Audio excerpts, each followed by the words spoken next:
1061, conceptualizing your ideas across the world and beyond.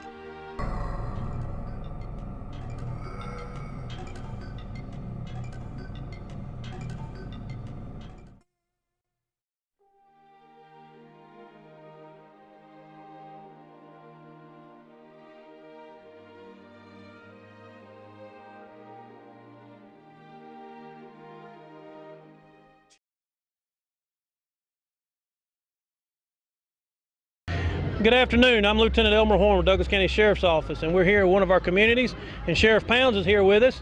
And Sheriff Pounds is very involved in his communities, and he come out.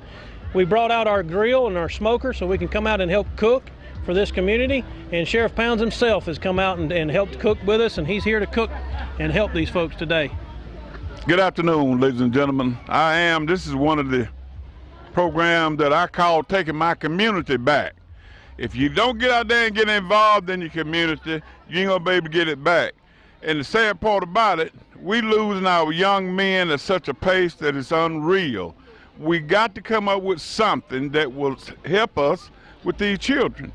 Got to. So this is what I'm doing. I love it. I'm out here in the sun. It's hot, but like I said earlier, we're gonna do these until we get that gap between law enforcement and the community bridge. We're gonna bridge that gap because we're gonna get out of here, we're gonna shake hands, we're gonna find out if they got any kind of problem we can assist them with, and invite them to the sheriff's office and come to the roll call. Just come see what's going on at the office.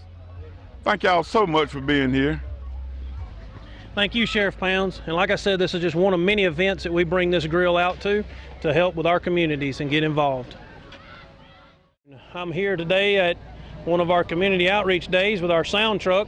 And our sound truck is used for just what you see. We come out to community days, we play loud music, and be able to just have a good time with it and enjoy our community. Our sheriff's office, you get to see us in a little different light.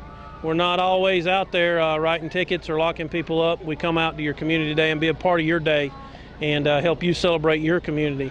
And this is just one of the ways that we can do that, was with our sound truck. We're here today in one of our communities.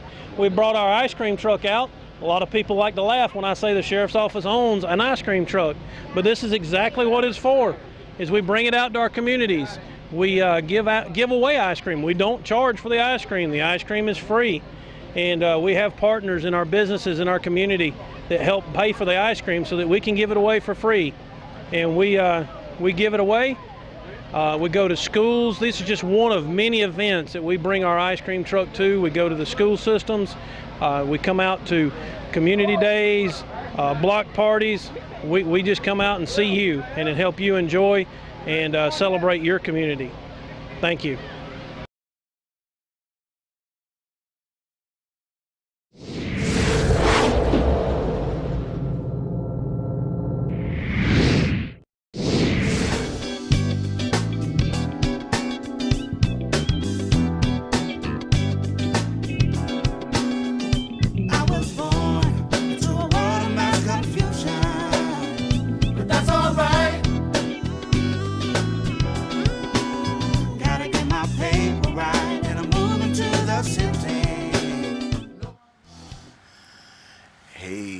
God bless you. Thank you for joining the conversation.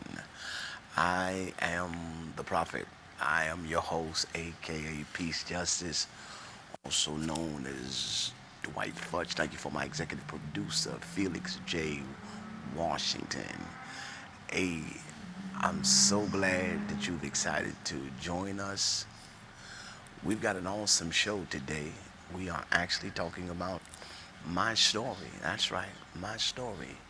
Not only just my story, but how about how to successfully file a habeas corpus, or how to successfully file a criminal appeal.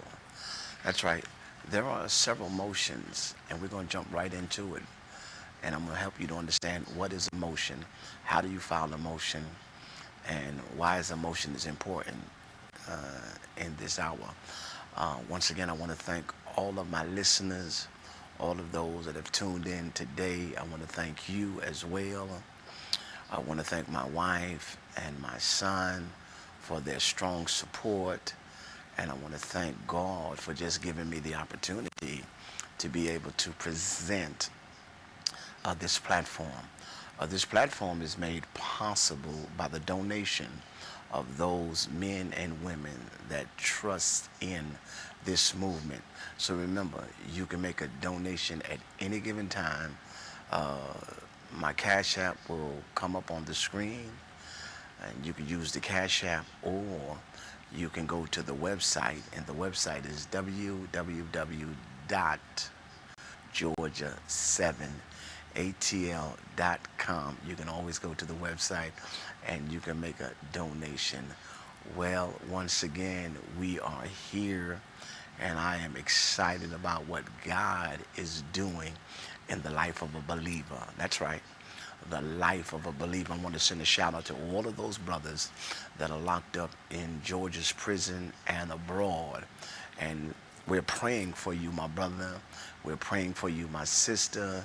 And most of all, we're praying that God would have his way in your life, that God will continue to orchestrate the movements of your life, and that God will continue to guide you and me as we continue to do the work of the Lord. Don't you know that it's important that you tell your story? Don't you know it's important that we all tell our story concerning the criminal justice system? Because the system has gotten to the place now where it has no problem at all railroading young men and young women. And so it is important that we as a people begin to address these issues. It is important that we talk to our children and help our children to know that, listen, these are critical times and these are difficult challenges, and you cannot continue to cause havoc in the community. Don't you know that there are consequences for our rebellion? Don't you know there are consequences for our rebellion? And whenever we rebel against God, or whenever we rebel against the things that keep us stable, we find that there are some grave consequences. And so we want to make sure that our young people understand that if you're going to be successful this year, you've got to make sure that you do the right thing. That's all. We've got to do the right thing. And I'm praying that our children learn in this season to do the right thing.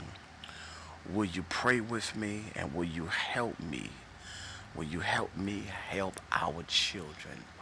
Will you help me speak to our children and do all that we possibly can to let our children understand that the prison system is overcrowded as it is, and we don't need no more of our young men and women going to prison. So, thank you again. Thank you for everything that you've done. I want to thank the District Attorney Flynn Brody for his restorative justice plan in Cobb County. I want to thank Lisa Cupid as the Commissioner of Cobb County for all that she's doing to help our community. And so there are people on the ground working.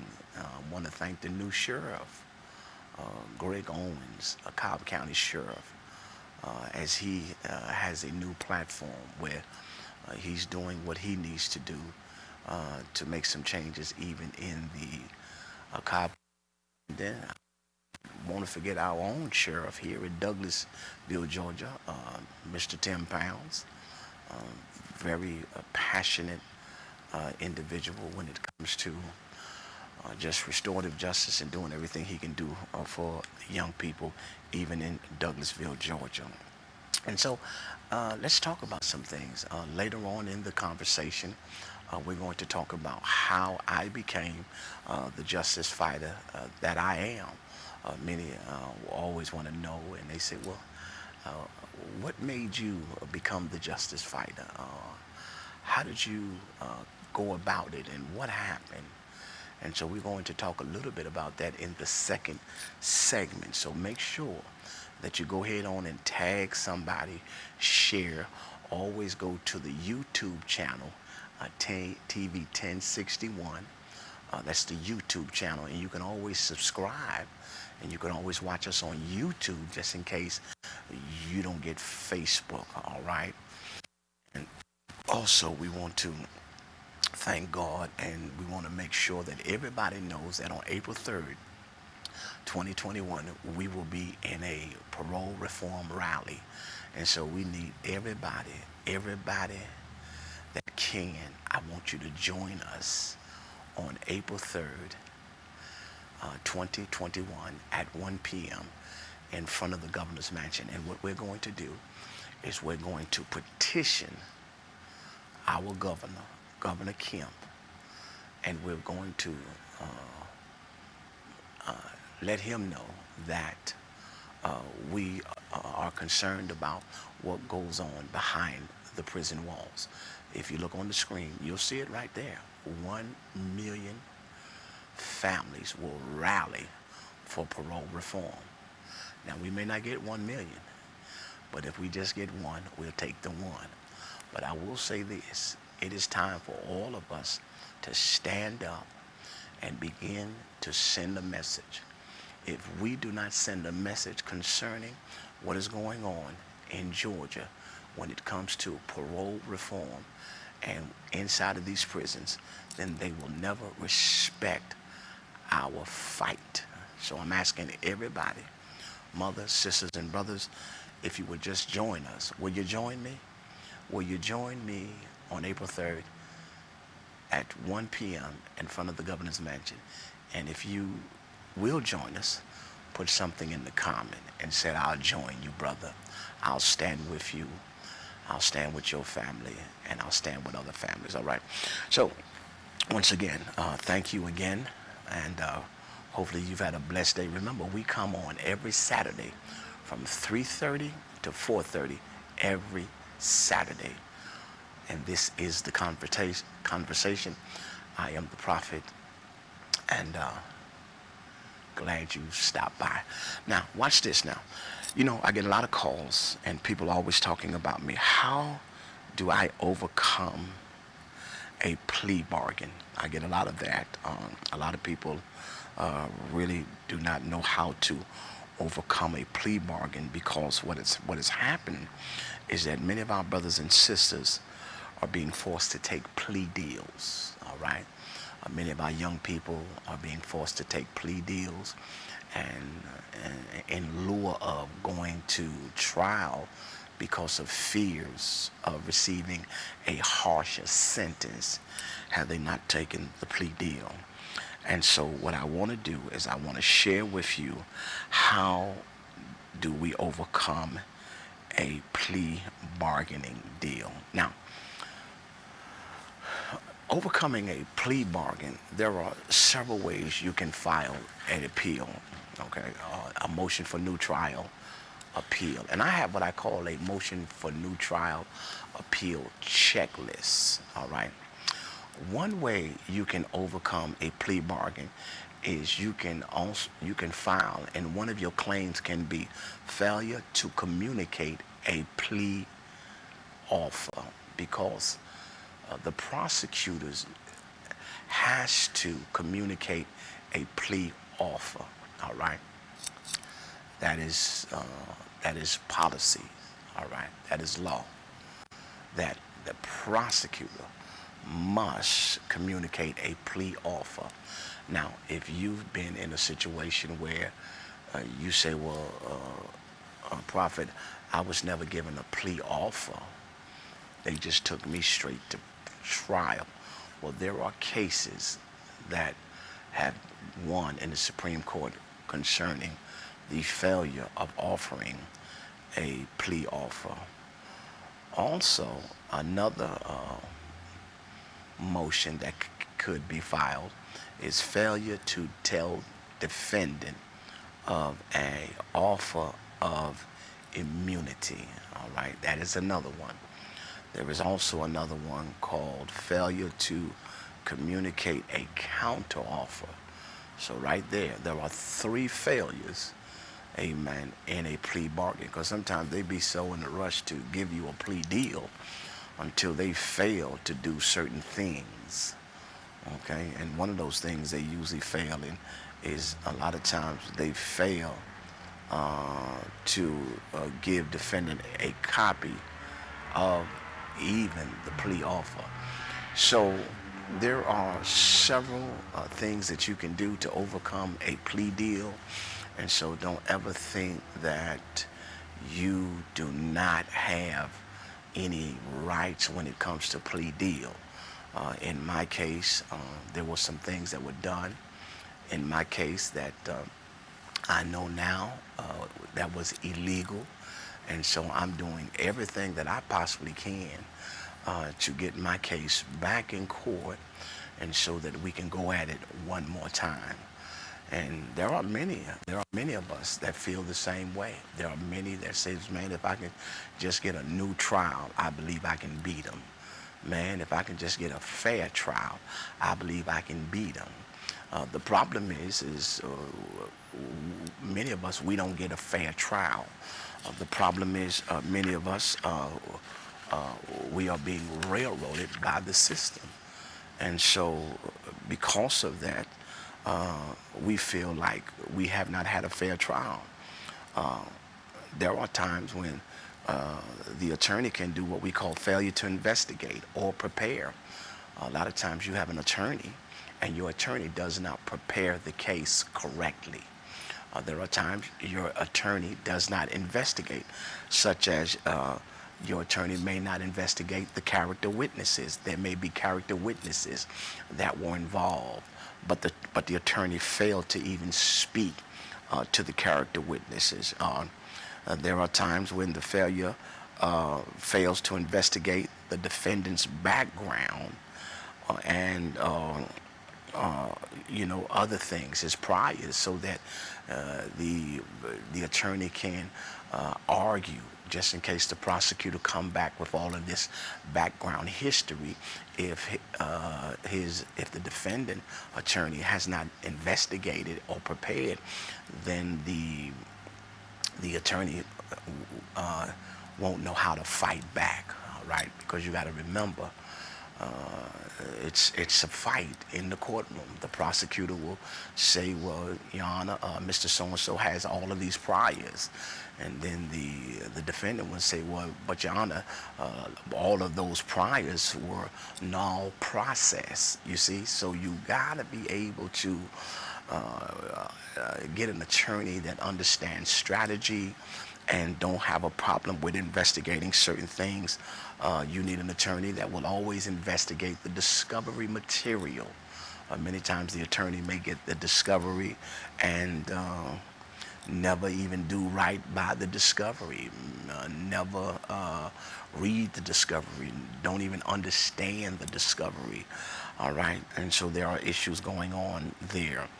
A lot of your attorneys, a lot of them don't have a possible defense. And so whenever you go in front of the courts, your attorney must have a possible defense. And so whenever your attorney does not do these particular things, these are motion for new trials. When your attorney does not create a possible defense, there is motion for new trials. Listen, this is your boy Prophet. Go ahead on the tag. I'll be right back with more The Conversation. Take care. How can you find a reliable source of CBD products?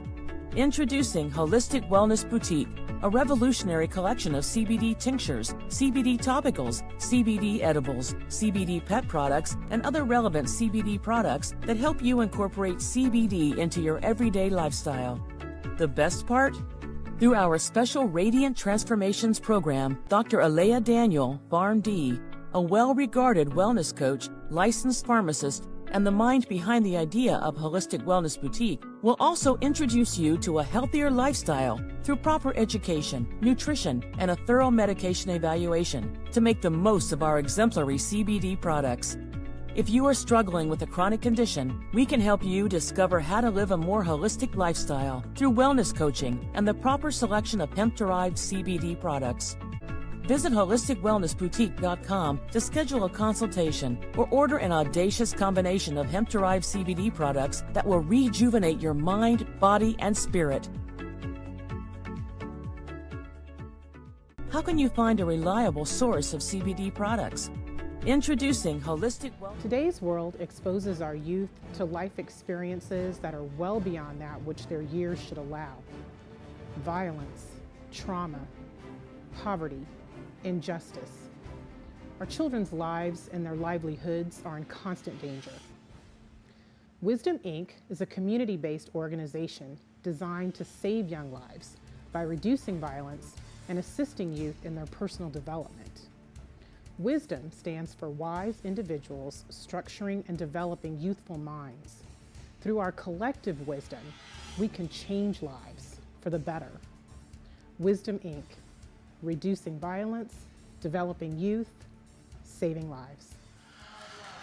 All right, God bless you. Thank you again. I am the prophet, aka Peace Justice. I am your host. Thank you for joining me. Listen, I wanted to tell my story today. I want to give you a little bit of my story and how I became a justice fighter.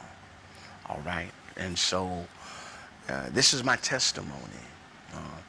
Earlier today on the first segment, we talked about post-conviction and how you can fight your case and some of the grounds that you can use to get back in court. But let me tell you how I got here. Let me give you a little bit a story of how I got to Georgia. I moved to Georgia in 2006. I was actually living in Portland, Oregon. My brother was in the Navy, right on Bangor Navy Base, and so which was located outside of Poulsbo and Bremerton, and so there was a Navy port out there. And so I decided to move out to Portland, Oregon. I'm sorry, Seattle, Washington. Well, that's the same. Seattle, Washington, Portland, Poulsbo. Well, I really lived in Poulsbo. I stayed out there in that area, Poulsbo, Washington, which is over there by the Navy base. And my brother was in the Navy. My mother lived out there as well because my brother had bought this big house out there, so we stayed out there. And I did a lot of ministry in that area. I was doing a lot of working with the Assemblies of God. And while I was out there, the Lord began to speak to me concerning Georgia. I really didn't know nobody in Georgia, but the Lord spoke to me and said, "Man of God, I want you to go to Georgia." Well, I didn't know nobody here, and so some kind of way I hooked up with one of my sisters in Georgia. Eventually I found out she lived in Georgia, and her name was Reverend Dennis, and I was able to connect with Reverend Dennis concerning what's going on in Atlanta. And so I came to Atlanta, and when I got to Atlanta, she had some halfway houses, and she was telling me about the halfway houses that she had in Atlanta. And one of her halfway houses was Forever Free. And so I said, well, very interesting. I was already a former correction officer. And so I said, well, let me see what you got. And so I saw her halfway houses. I liked her halfway houses. And I kind of like hung out with her for 1 year in the Cobb County area. So I stayed in the Cobb County area for approximately 1 year. And while I was there, I had the opportunity to see how this thing worked, all right? And what I did is I went on and decided to open up what we call re-entry programs. All right, so I got here to Georgia in 2006. I opened up some re-entry programs later on in that year. All of the re-entry programs were working good. They were alternative to incarcerations. And the reason and the purpose of me opening up the re-entry programs was so that people that were going to prison would have an alternative So in other words, instead of them sending them to prison, I would come in and give them the program, which was the Alternative to Incarceration program. And so I used the Alternative to Incarceration program to help them out of their situation. Many of the ones that I was helping were all adults, not many, all of them were adults.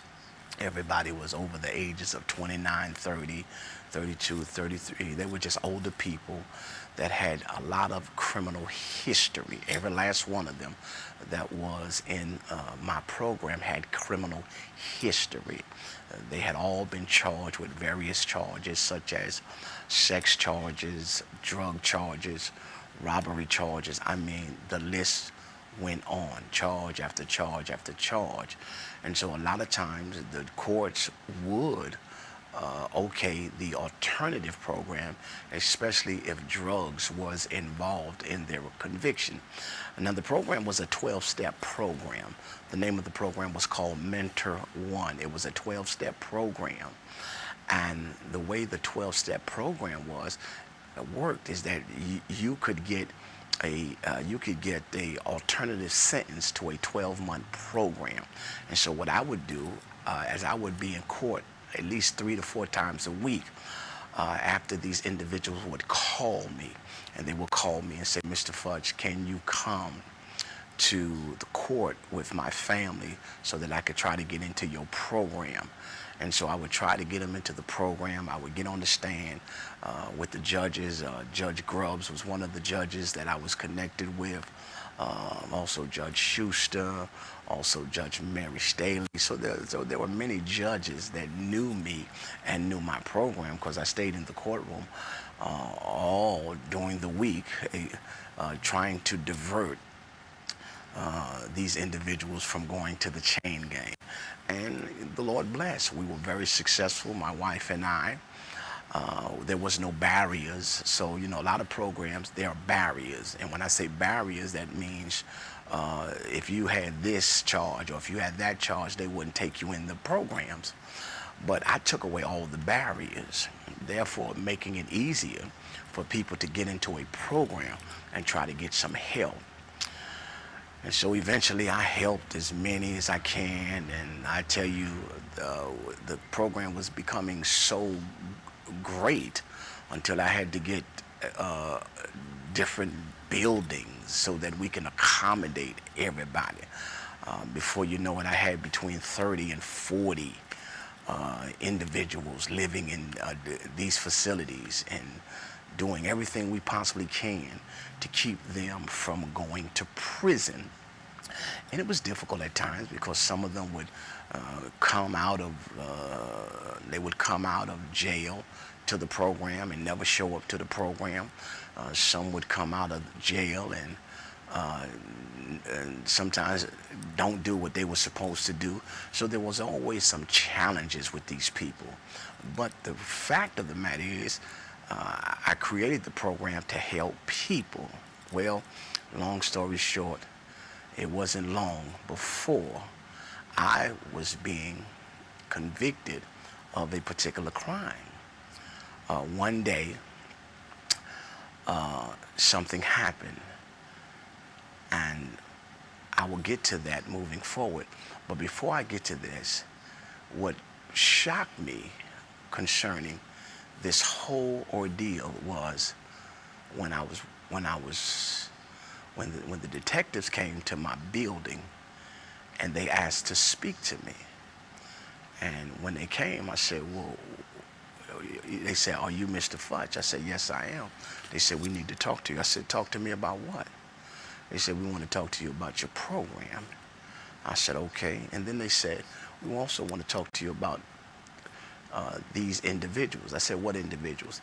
And when he gave me the list of the individuals, I said, oh, you don't got to talk to me about them. I put every last one of them out for smoking crack in my program. So why do you need to talk to me about them? Oh, well, we have allegations or we believe something happened here and we want to get your side. I said, well, you really don't want to get my side because there is no side. They committed They were using drugs in my program, crystal meth, smoking crack, and I wasn't tolerating it, and I put them out. All right. So the detective said, "Well, you don't want to talk to us?" I said, "No, I don't want to talk to y'all." I said, "Nah." So he got mad because I didn't want to talk to him. Well, you already know how that went. He white, I'm black, I'm in Cobb County. When I told certain people about this particular detective, they said that was one of the nastiest detectives in the county and the crookedest one in the county. I said, very interesting. I said, well, I think I made him mad.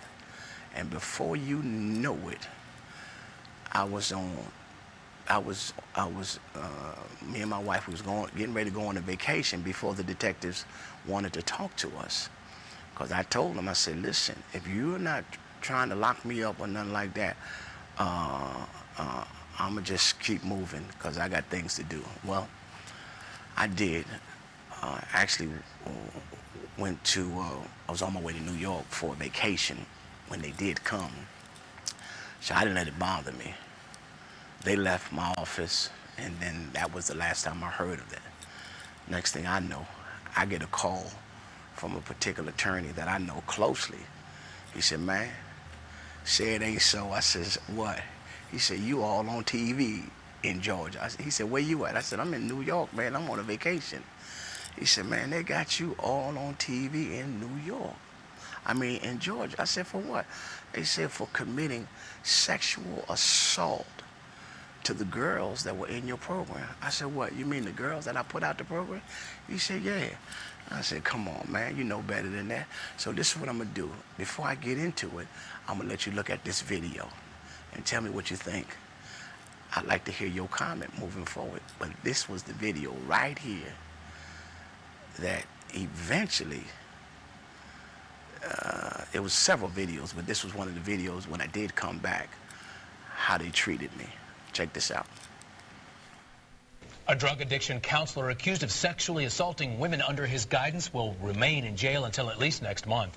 Dwight Futch faced a judge for the first time today. As Channel 2's Mike Pachinik reports from Cobb County, Futch has plenty of support, especially from his wife. Does he understand all of the charges contained in the warrant? Absolutely. We were there as Dwight Futch faced a Cobb County judge for the first time. According to this arrest warrant Futch's attorney gave us, 4 women told police the drug counselor sexually assaulted them at the Austell Addiction Clinic where he taught their classes.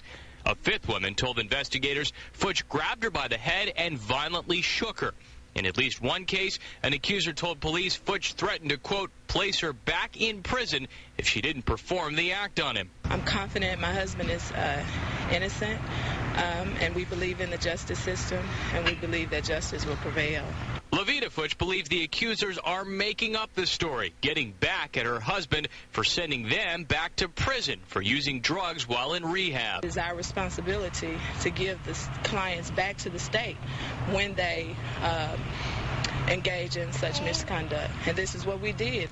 I didn't touch nobody. A tearful Futch told us Wednesday he's done nothing wrong. His attorney told us the facts simply don't support the allegations. While these allegations are lurid in detail, there's a lot of rumors swirling around.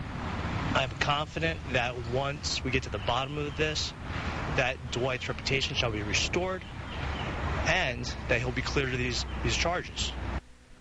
Because Futch is facing felony charges, the judge couldn't set a bond for him today. That will happen at a hearing next month. So for now, he will remain in jail. Reporting from Cobb County, I'm Mike Pachinik, Channel 2 Action News.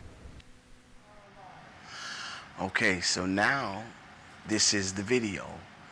And so you see one of my attorneys' name was Lawrence Zimmerman, and he was actually a pretty decent attorney.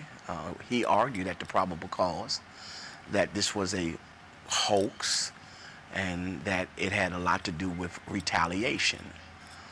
One thing about it is and so while we had probable cause, none of the witnesses showed up. I thought that was very interesting, because if you have probable cause for a probable cause hearing, the question is, where are the people that are saying that this crime was committed? And so my attorney argued again, Your Honor, these girls are not here.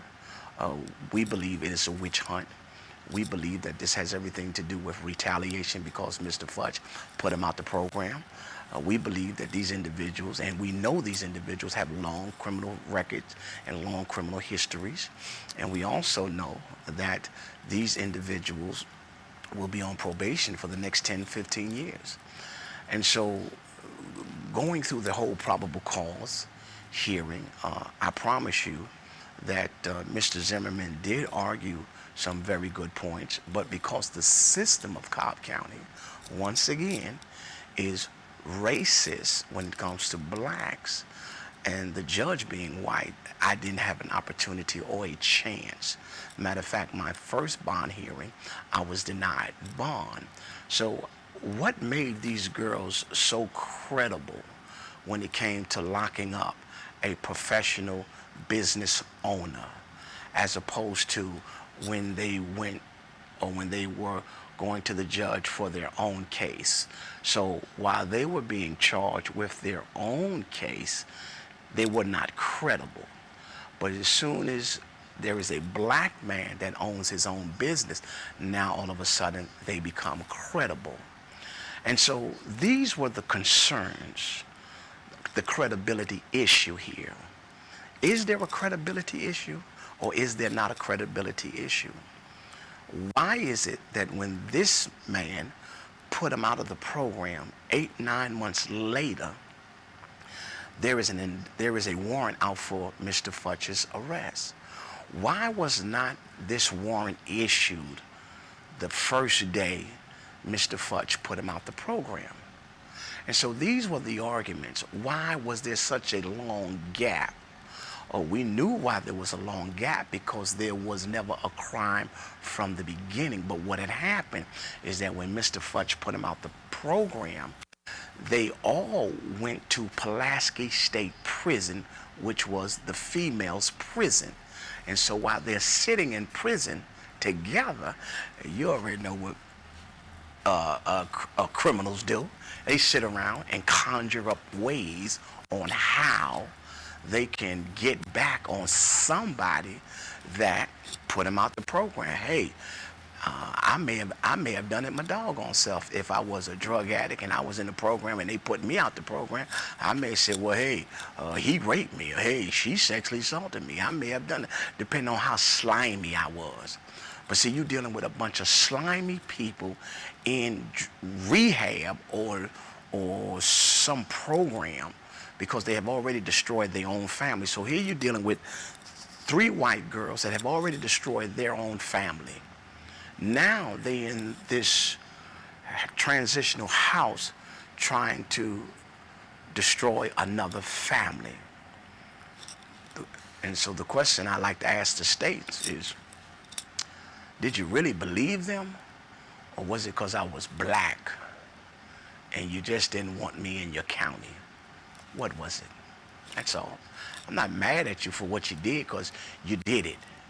I can't get that time back. But let's move a little forward now. So it happens. I get convicted on about 30 counts. Now, I don't have all of the counts in front of me, but when we come back on the next show, which is next week, I'll give you some more details concerning how we got home. But it was a total of 30 counts, and they were all sex charges. Whatever the sex charge is. Now, here you got 3 people, all right, that said I did it. And so you mean tell me 10, 20, you mean tell me you charge me with 10 counts on each person? 10 counts for this one, 10 counts for that one, and 10 counts for that one. Total of 30 charges. Okay. Okay. All right. I get it. So we're at the probable cause, and so they deny bond at the probable cause. Then I go back to Cobb County Jail, and then we sleeping on boats and we sleeping on floors. Okay. And so this is the whole inhumane process. Now I'm going through a whole inhumane process. Here I am, a former correction officer. Here I am, a former military veteran. And now I'm sitting in Cobb County Jail. All right, and so you can imagine so many things are going on in my head. Never been arrested before, never been convicted before. Here I am, 45 years old, all right, trying to figure out how did I get in this situation when all I did was try to help somebody. But then it came to me that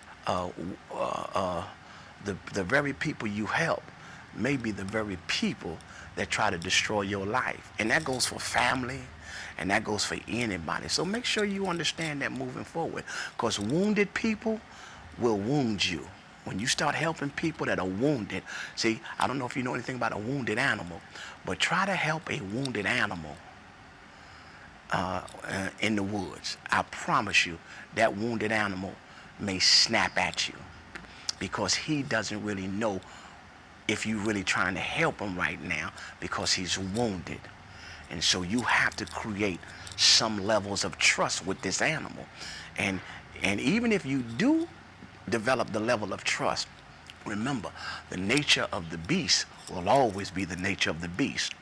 You ever heard this story about a snake, about how this man was in the vehicle and he was driving down the road and the snake was coming across the road and he ran over the snake and he looked in the rearview mirror and he saw that the snake was wounded. He saw he hit the snake, and what he did, he jumped out his vehicle, ran back there and said, "Oh, poor snake. Oh, poor snake. Let me see what I can do to help you to get back on your feet." And he takes the snake back home with him. He nurtures the snake. He feeds the snake. He gives him milk, water, drinks. He even let the snake sleep in his bed. And then one day he comes home and then he looking for the snake. Here, snaky, snaky. Here, snaky, snaky. And then when he opens the cabinet up, the snake jumps out and bow, bites him. And then he looks at the snake and says, "Snakey, why you bite me? I thought I was your friend." He said, "Nah, I never said we were friends." You see, because the nature of the snake will always be a snake. He said, "I'm gonna always be a snake because that's who I am." And so when you start helping people to get back their strength and to get back their things or whatever they need, always remember that if you don't change the nature of the person will destroy your house just like they destroyed somebody else. And so this is what I had to deal with. I had to deal with people that had snake natures. And no matter how much I tried to help them, or my wife, they would never really accept the full help because they always had these issues within themselves that had nothing to do with me. I just happened to be in front of them when the snake and the venom decided to move on me. So today I understand it. So I sit in Cobb County thinking about the snake, understanding and saying, "God, why me? What did I do to deserve this?" And then the Lord spoke to me while I was in the Cobb County Jail and said, "I allowed you to go through this because of the thing that you will be doing later on down the line." I'm like, "What thing? What will I be doing later on down the line that I'm not doing now? I thought I was doing what I needed to do." He says, "Nah, it's something bigger than this." Well, if it's something bigger than this, I might not want this one, because this one right here got me in prison on my way to the penitentiary. And so we tabled that. And so I stayed in Cobb County Jail for 90 days, went back on another bond hearing. They denied that bond. That was the second bond I was denied. Went back 120 days later. They gave me that bond, but they added about 15 more counts. I said, boy, they loading me up. I said, boy, y'all loading me. I said, I looked at my attorney, and he shook his head. I said, well, where's all these extra charges coming from? He said, this is what they do in Cobb County. And they loaded me up on all these different charges. And then he says, listen, the judge said they're going to give you a bond. I said, okay. I said, well, how much is the bond? They said, $100,000. I said, for what?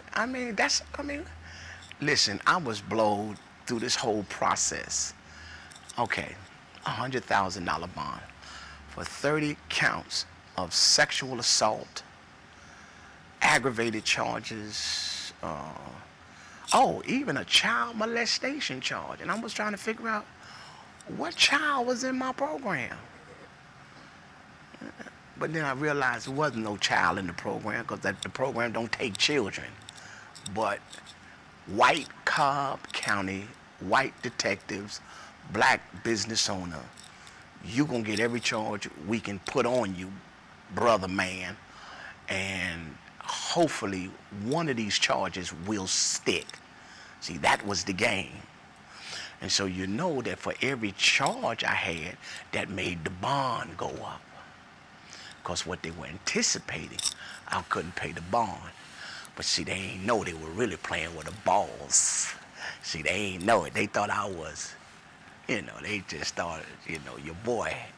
They thought I was somebody small. They thought I ain't had no, they ain't know I was the plug. They ain't know that I had a little shoebox, a little change on the side. They didn't know all that. They thought I was just a regular black boy in Cobb trying to create a program and don't know nothing. See, because they never really did the history on me. They never really investigated. They really didn't even know I was a correction officer. They really didn't even know I was a former military. They really didn't know I used to work at juvenile detention. They didn't know none of that because they didn't want to know it. All they wanted to do is lock up a Negro. That's all they wanted to do. And they got it. And they got it. They got it. They got it. And I'm okay with that today. But I'm going to keep telling my story because eventually they're going to stop this. Okay? They're going to stop it. Or eventually God is going to turn this stuff around. And the same people they railroaded, God is going to cause them to railroad themselves. Okay? Look at the whole thing between Trump and Kemp. First they were buddies. Now they fighting each other. Because all they worried about is money, money, money, money, money. When they locked me up, it wasn't about trying to figure out if Mr. Futch did this or not. It wasn't about that. It was all about just lock him up like we do all the other Negroes down here, and then because of the money, and then let's go get another one and lock him up, and then let's go get another one and lock him up, all right? And so they throw this big net out like they fishing. So that's what Cobb County does. Throw a net out and they fish. And they throw everything in the net. The sharks go in the net, the dolphins go in the net, the minnows go in the net, the guppies go in the net. Everything goes in the net. And if you happen to go in that net, I promise you, you are not walking out of that courtroom without a conviction. I don't care if you know the judge himself. This your boy Prophet, man. I'll be right back, boy. This thing just got good. Peace.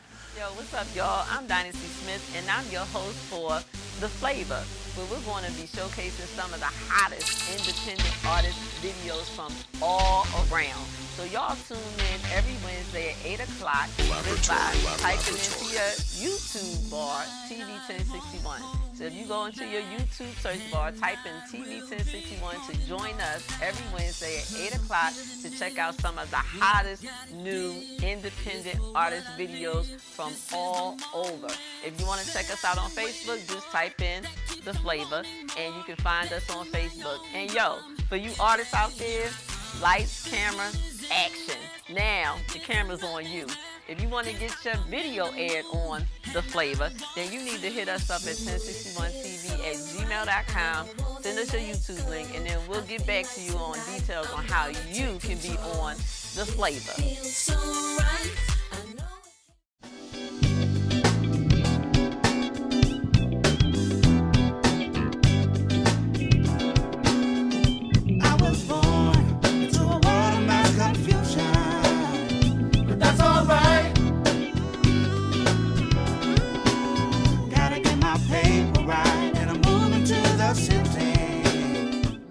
Okay, amen. Listen, once again, we're going to close it down. We're going to wrap it up. But once again, I want to thank every person for just coming, just to listen to a portion of my story. I am your host, Dwight Futch, also known as The Prophet, and Peace Justice. Hey, thank my executive producer, Felix J. Washington, for all that he do to make this a solid broadcast. Listen, you've heard a little bit about what I've gone through, but let me try to condense it, and then on the next time we come on, we'll go with the part 2. So here we are. I think we were right at, where were we at? Okay, so they catch everybody, and so eventually I do get the bond. It's $100,000. Okay, I take it. We pay for it. My wife and I, we pay for it. I come home. I stay home 3 years before they indict me. All right, because they knew they didn't have nothing. I knew they didn't have nothing. Okay, for 36 months. I was running free. Now, if I was such a sex criminal, why are you allowing me to run 36 months in the neighborhoods under $100,000 bond? I would think if I was such a threat to the community, you would have never given me bond, or my bond should have been so high that I couldn't pay it. My attorney even came to me and said, Mr. Futch, the judge says if you can't make the $100,000 bond today, you can come back in 30 days and I'll give you a $50,000 bond. When he said that, I knew then it was all about some money. Because why do you have to send me back to the county jail for 30 days and then bring me back for $50,000 when you could just go ahead right there and just give me the $50,000 bond, okay? So once again, all right, the judge was down with it as well, okay? All I'm trying to help you guys to understand, and so when you understand me, you understand why I am who I am when it comes to the criminal justice reform and the things that I do, is because it has impacted my life personally. It has impacted my wife's life. It has impacted my child's life, okay? And this is trauma. I've been in trauma for a long time, but I'm able to deal with my trauma because of my relationship with God. They call it post-incarceration syndrome. PIC, P-I-S, post-incarceration syndrome. And it affects people when they come home from prisons and when they come home from jails. But see, they don't care about us when we come home. See, once you come home from prisons and jail, your mind is never the same. You are never right. They don't make you whole. All they do is give you a bus ticket and send your tail home, hoping that you would commit another crime so you can go back on and so they can keep the checks coming. You see, but see, once again, they really didn't know who they was dealing with, because since I've been home, you see, I'm not a part of the recidivism rate. I'm not a part of the statistics. The only way I can be a part of their statistics if they railroaded me again. That's the only way. But see, a lot of times, once they railroad you twice, I mean, one time, that's usually enough. Because it's just about money. Most of your DAs today, all they concerned about is the conviction. That's why I keep telling my families and everybody else, don't think for 1 minute that they're going to allow you or to dismiss all of the charges. They're not going to dismiss nothing, because they know if they dismiss it, you may have a civil lawsuit. And so they don't want to dismiss it. So what they want you to do is they take something. And so I stayed free for 3 years.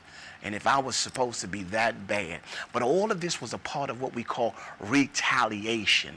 If I had insurance on my programs, I probably would have had the best attorney, even better, and because my insurance would have covered it.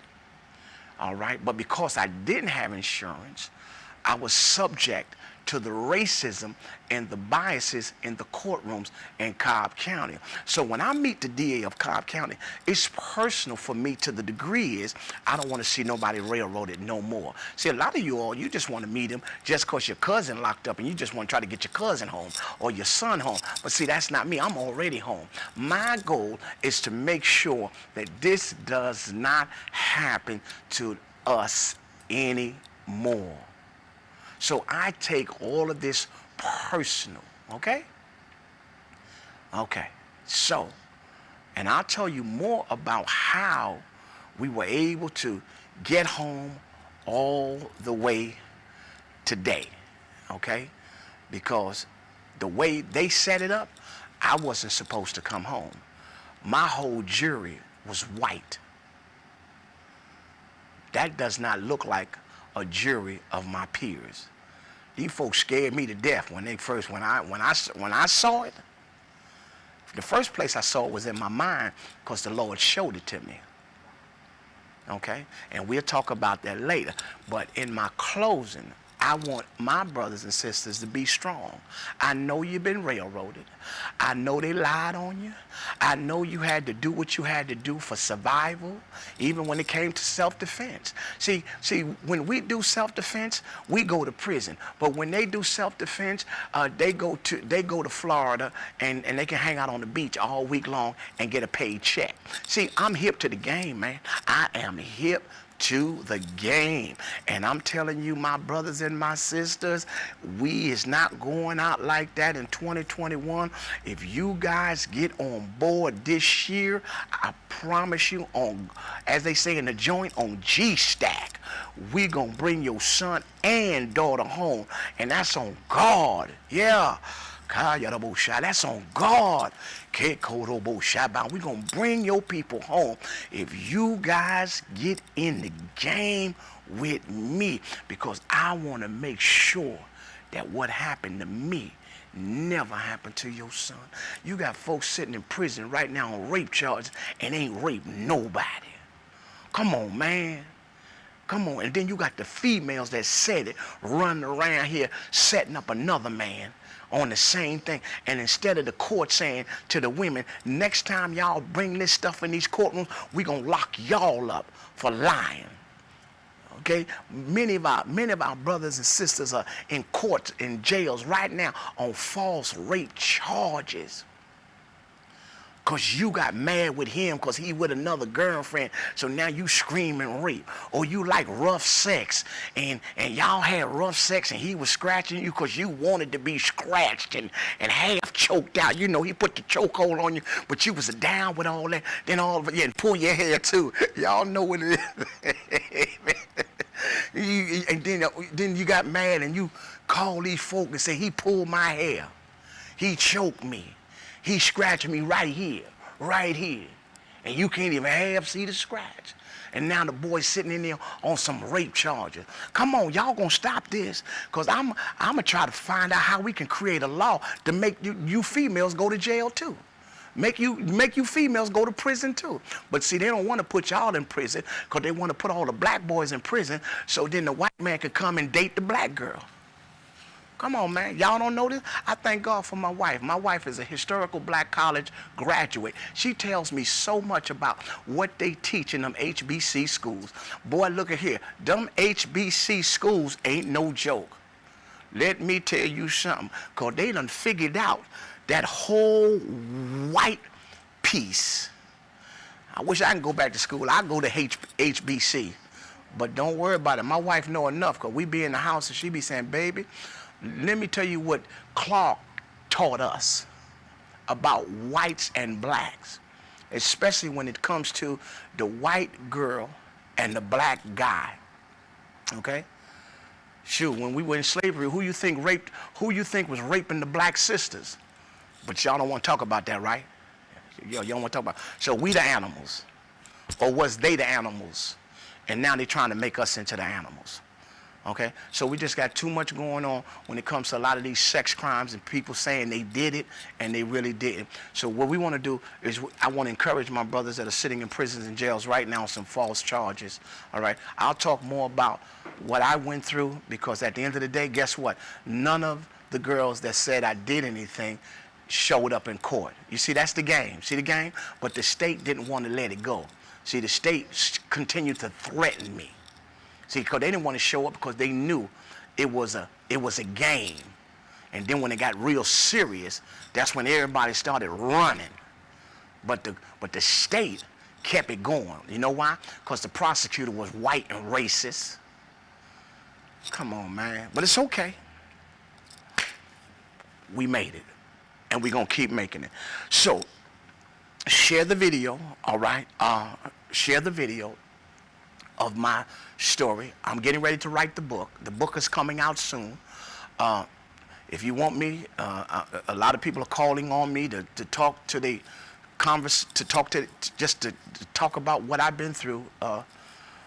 Yeah, you can call the prophet, you can DM me, or you can, if you want to invite me to be a speaker somewhere, you can do that as well. Just hit me in the DM. But just know this: don't stop fighting, because what these white folks love to do is they like to label you so they can disable you. See, that's what they do. They label and disable. But see, what they forgot to do is when they threw the dirt on me, they forgot to check to see if I was still alive. This your boy Prophet. I'll talk to you later. I got to go. This is The Conversation. Thank you for joining me.